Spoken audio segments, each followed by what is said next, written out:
What's up, y'all? It's just Rhonda. It's Tuesday, trying to maintain some type of consistency for y'all. Summer House, Martha's Vineyard, season 2, episode 6. So we up in the show with Amir's ass. Some of y'all said y'all really enjoy view of his ass. I guess, child. Pressed his ass last week. Amir's ass this week. Nick, where your ass at? They said you was a fuckboy over here, so I feel like at the very least you could show your ass. Like the video, subscribe to this channel. Let's get into it. So we're gonna get a little bit of Summer's story. Appreciate that. I would like to get a little more of that from everyone because I told you these aren't really my girls. I don't know, like where Noelle might be one of my girls. I could deal with Morel. I could deal with Noelle. I like her. I think, she seems very fun and, sweet and all of that. Anyway, we're not talking about her. We're talking about Summer. She was raised by her grandparents. Her mother was drug addicted. She did not know who her father was because her mom pinned it on some random nigga or whoever she pinned it on, and it wasn't her father. He told her absolutely not. So she's just now finding her father. I don't know. She said relationship. So I'm guessing maybe they've had DNA. We don't know all the details of that, but now she's found somebody who she thinks is her father, and she's trying to build a relationship there. She said she was raised by grandparents who were emotionally unavailable. And I was like, that's unfortunate because the grandmothers over here in my family have played a big part in, the children's upbringing. Over here, the grandmothers are there for getting the kids back and forth to school. Like, I feel like when my kids were little, for the most part, I didn't have to worry about childcare so much because and when I say worry, I mean like you be worried about something bad happening. You hear all these horror stories.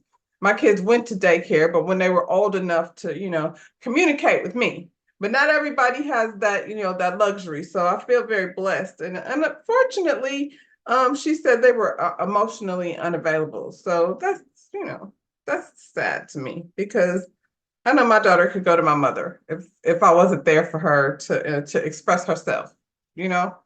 Anyway, this is not my story. This is her story, and that's what she said. She said she was talking to her grandmother, and her grandmother asking her like, "Is she having fun?" She said, "Yeah, she having fun, but it's a lot of fighting going on for over here with these people." And she said she be showing up for people at a fault, and I was like, I haven't seen that, but girl, go ahead.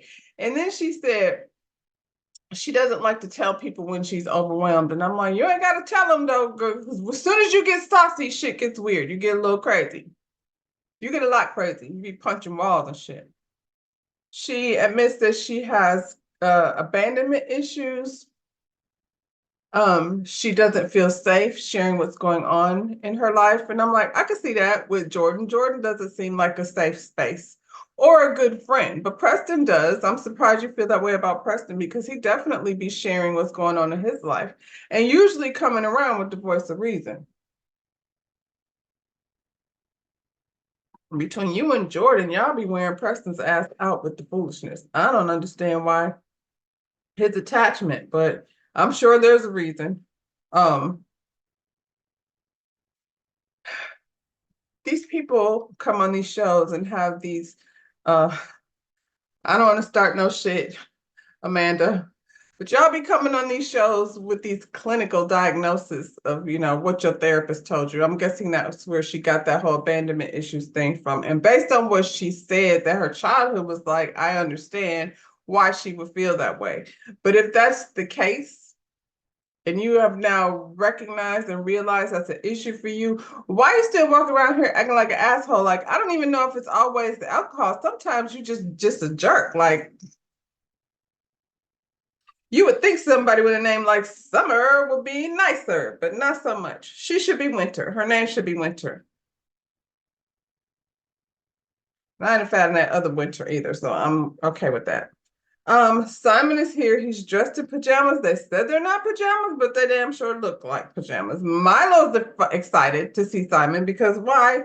Because Bree has had him locked in that room the entire vacation and feeding him toilet paper and I don't know, eye mascara and eyeshadow and things.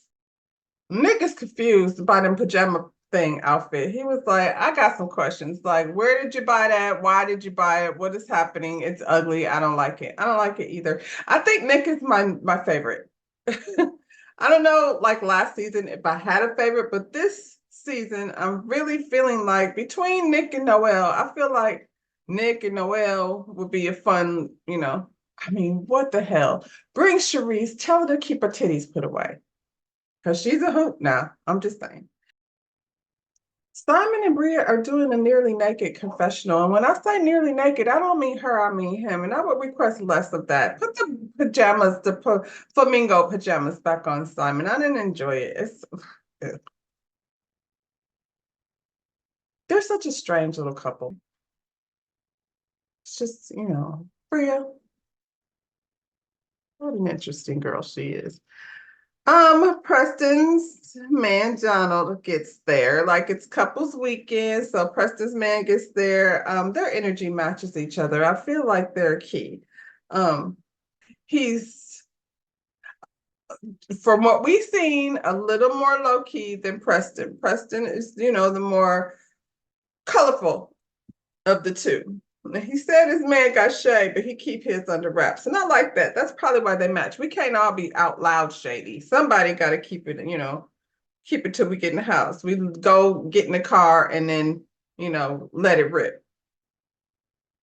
Preston is hosting a cocktail party. It's his, it's his event weekend. And Bria asked him, they were all sitting outside, like, Simon's there. Simon enjoys these people. I feel like he enjoys them much more than he does Bria. It's a fun weekend. And Simon is actually fun as well. I feel like put Simon on the list for the entertainment to have at your party. Anyway, Preston is hosting a cocktail party, and Bria is, asking Preston, like, look, do you mind, like, you and Phil had a conversation. Do you mind if he, like, comes to the party? And Phil, Preston is like, I mean, I don't care. Was it Bria? It was actually Simon. It was actually Simon that steps up, and asks the question. But either way, he said he needs some laughter. Person is like, I don't care. Like, I'm not going to invite him, but if y'all want to ask him, have him come, then I'm fine with it. He's like, at this point, his man is here. He about to have his party. He have some other friends in town. He ain't nobody thinking about Phil and whatever Phil got going on. As long as he ain't over here shitting in our toilets, we don't really care.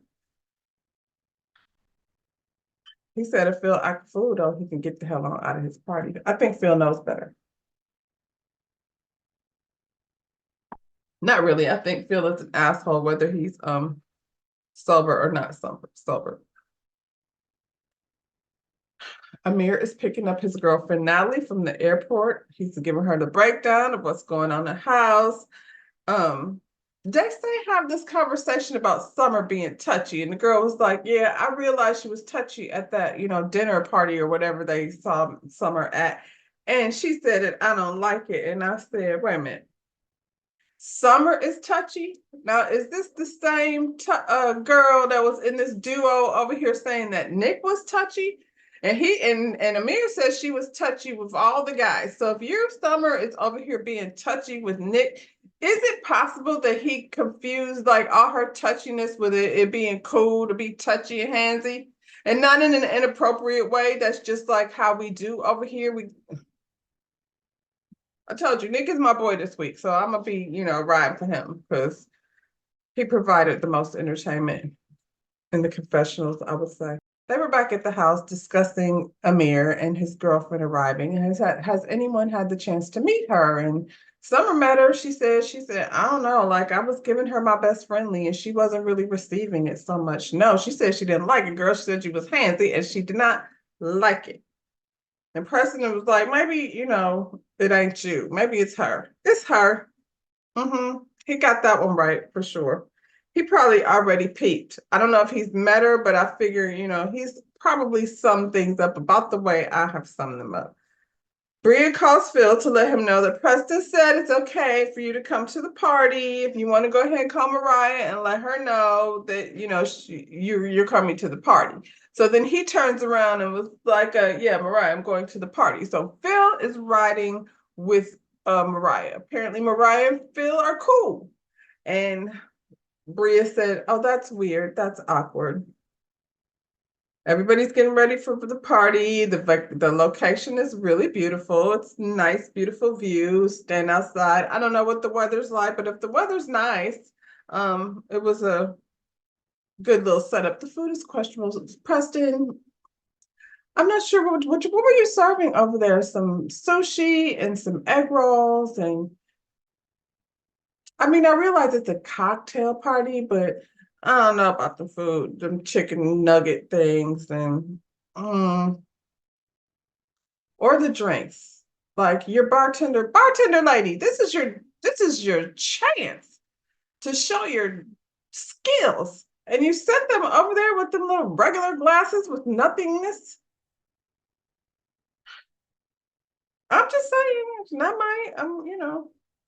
it's not my party. I don't have anything to say about it, but aside from the view, like I feel like Preston, maybe you could have just stepped it up just a little bit. I have high expectations for you. Amir said, this relationship that he's in with Natalie is the most serious relationship he's been in to date, and that's too bad. He's trying to introduce her. At the house now, and he's trying to introduce her to everyone. And the girls are like, not yet. I'm good on Natalie. Let her go sit down somewhere for a minute and while I'm getting ready to go. So nobody was looking forward. He's very nervous, probably because his girlfriend is not an agreeable. You know what I'm saying? You don't usually feel like you need to protect everyone from everyone if your partner is not, if they're friendly, like Preston, they came flying out to come see him.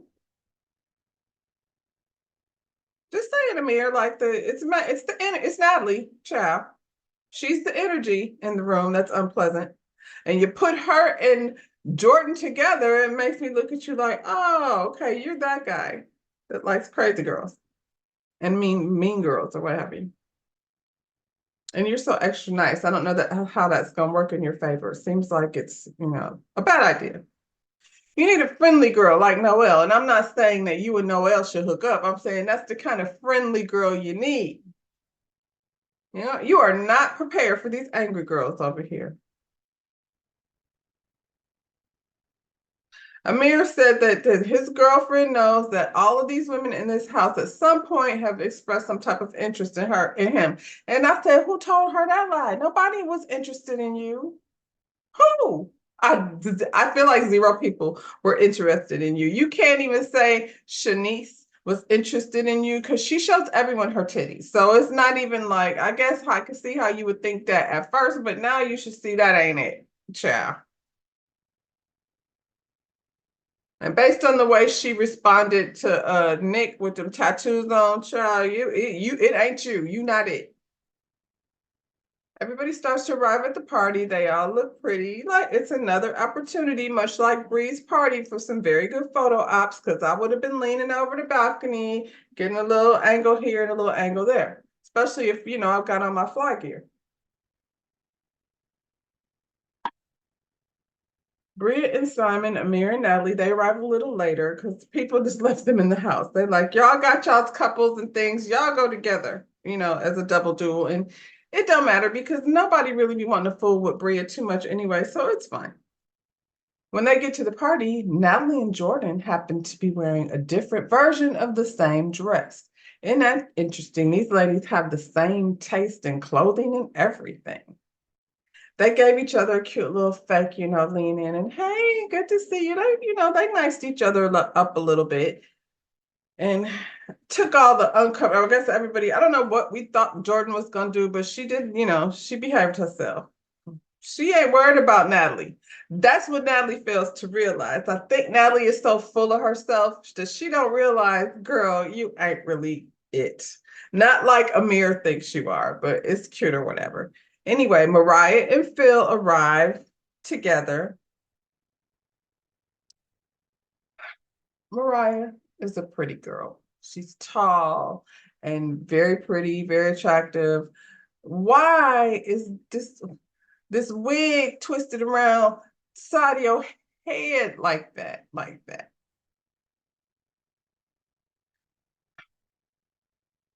Looking at y'all walking together, I'm seeing why you and Phil kind of vibe because y'all look like the wild children that live on the other side of town.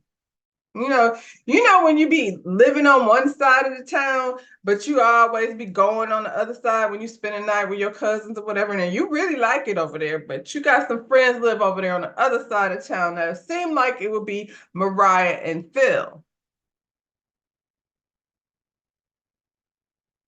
No judgment. I just said that's the side of town you be trying to rush your happy ass over because ain't shit going on in your own neighborhood. Your mama and daddy got good jobs and they had to change your environment. Put you in private school where you're the only person of color and you come out talking a certain type of way, you know what I'm saying? But still craving that thing that's natural.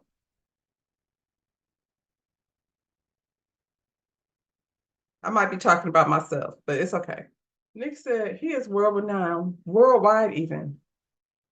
He don't run into that man nowhere. He'd be at Wimbledon. He'd be at the Kentucky Derby. He goes to Tokyo. He goes to South Africa, wherever he be. And Phil don't even be there. And if he was there, he would just be some guy over there on the other side of the room. So him being here for Nick is a neither here nor there thing. Mariah and Amir have a little conversation. They have a little hello, and Natalie leans in, you know what I mean? Gives a little hug to Mariah. Apparently she doesn't think Mariah is any type of threat to her, or that she had any type of attraction to Amir, probably because she left. So she, gets a little, warm greeting. Amir said he not apologizing publicly. That's what she requested. He said, basically, she got sent home because she put her hands on Bria, so that don't have nothing to do with him. And I'm like, yeah, it does. Here's that accountability word popping up again. Amir, if you had said, she didn't do it, I did it, there would have been no hands. This pretty much all lies on you. You did a thing. Now, Mariah assumed, and Bria was going to be defensive because she already came in there with that dog acting like, nobody wanted Milo's ass there, shitting all over everything. I mean, he's become a part of the family, and we actually really like Milo. We realize that it's mostly just Brie. Some of y'all be out here caping for Brie. I ain't gonna say no names, but I don't like her. I'm sorry. She get on my nerves. They were having a little conversation, and Jasmine tells Amir, "You look like you're ready to go get in this property thing over here. You look like, you got your real estate hat on."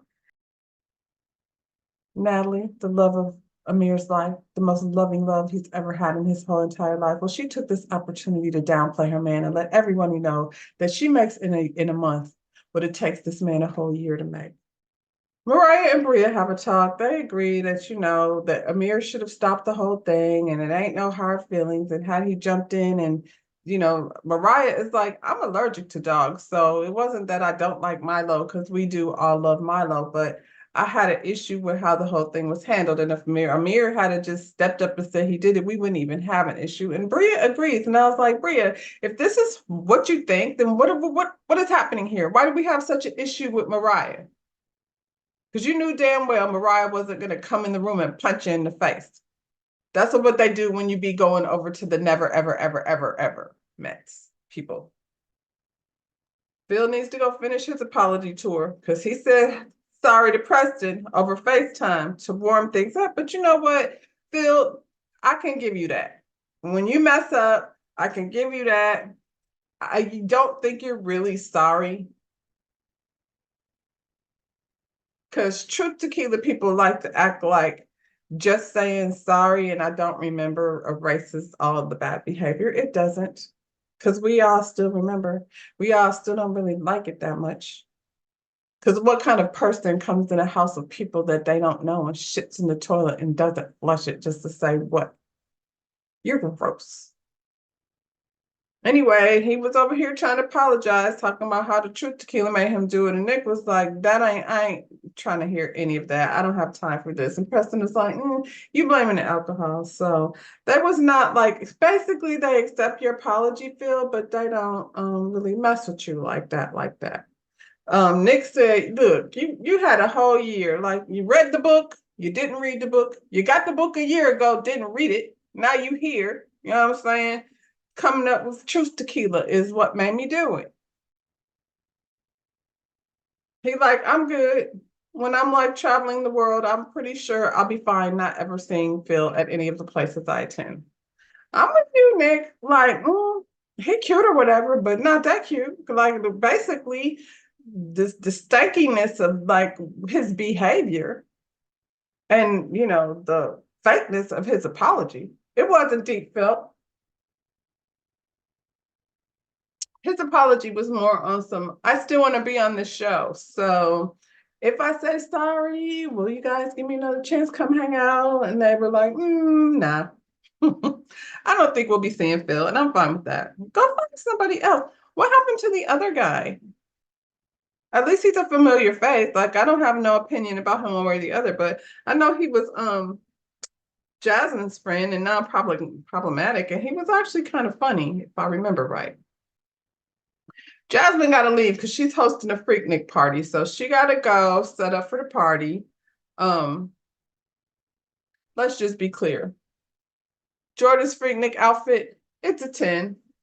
I feel like if I work really hard by July, listen at me lying. I feel like if I work really hard by July, I might be able to go ahead and rock that one. That's my goals. That's my goals. If you don't see me post it, then I probably didn't make it. Summer look a fool. What? Okay. I get where you're going, but I ain't seen it. What is Simon dressed as?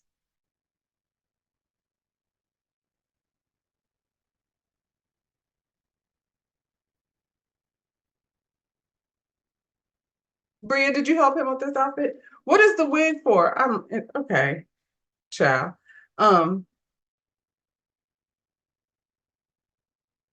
He in the kitchen twerking with his feet up on the counter, and I'm like, that's what happens when you keep a nasty kitchen. People feel like they can walk on your cabinets. Not in my house. Put your feet on the cabinet.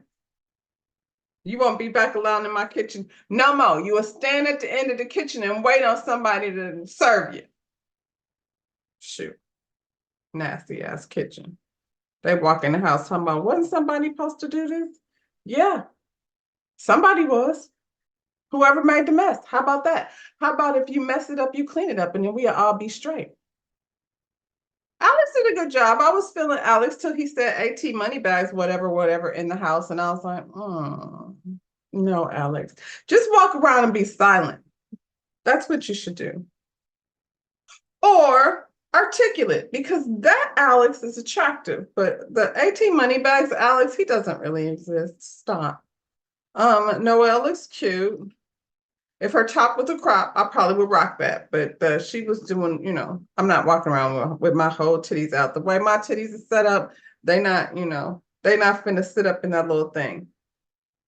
Need a little more fabric. That's it. Just more fabric.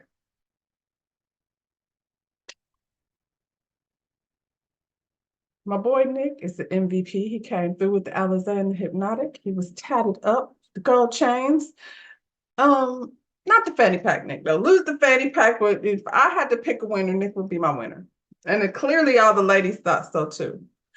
What is Natalie talking about? They was up in the room getting ready, and she was like, I can't be any part of that.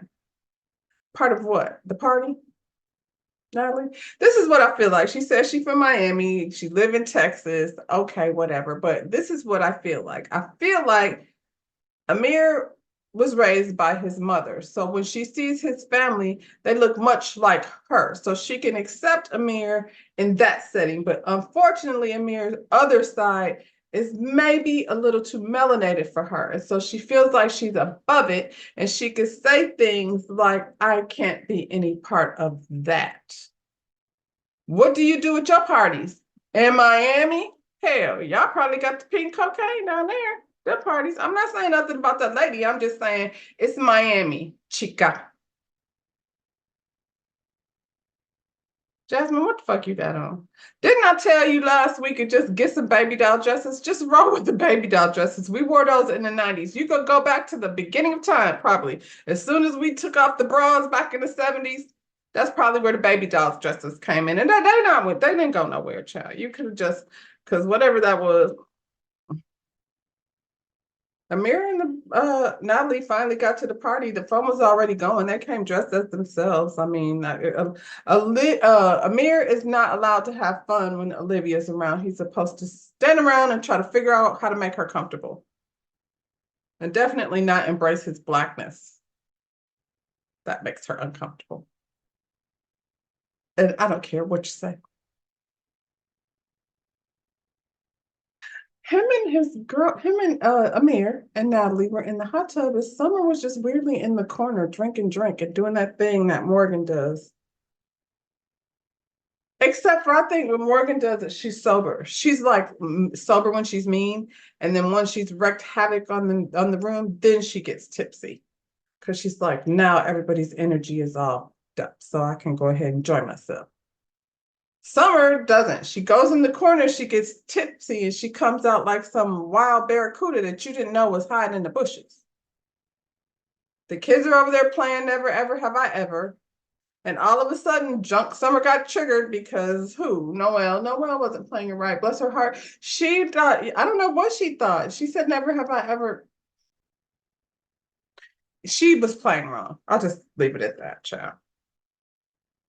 And for some reason, this got Summer all worked up. And I don't know what Bria was over there talking. I think she said she's scared, but I don't think she was talking to Summer at all because Bria's also inebriated.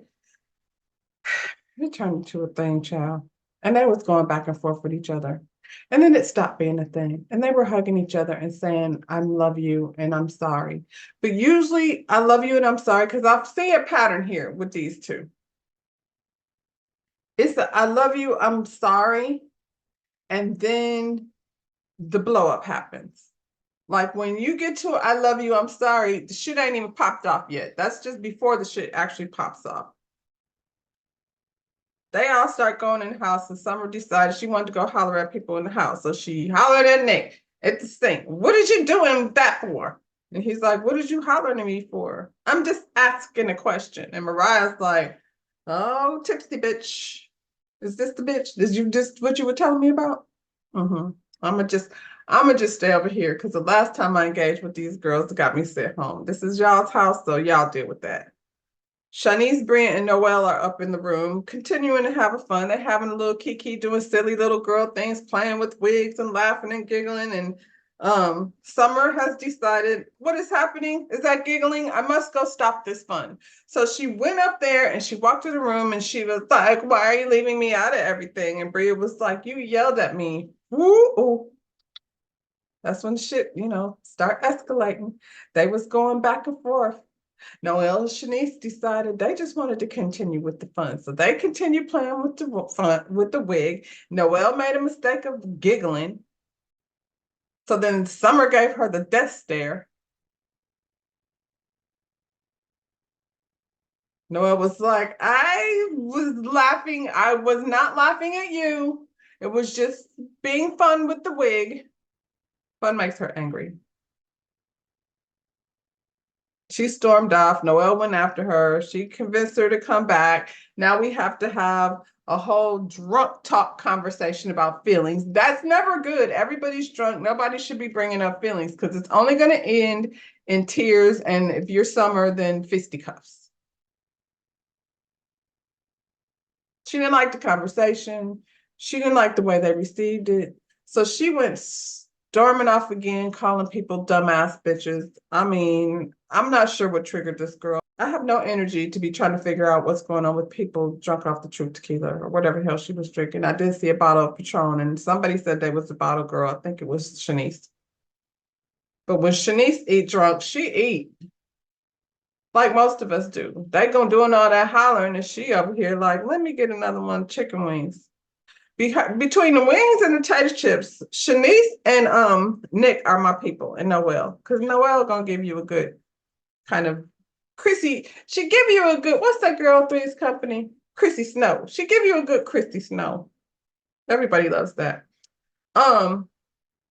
Summer is walking around the house, smacking shit around. Everybody look at her like a fool, like she a fool. Now, I'm gonna tell you right now, I'm not gonna be dealing with you if you're gonna be getting drunk and breaking shit. We down to this Airbnb over in Martha's Vineyard. That's what my man called it, Vineyard. We'll see what happens next week when she sobers up and I guess apologizes to everyone for being a drunk girl child.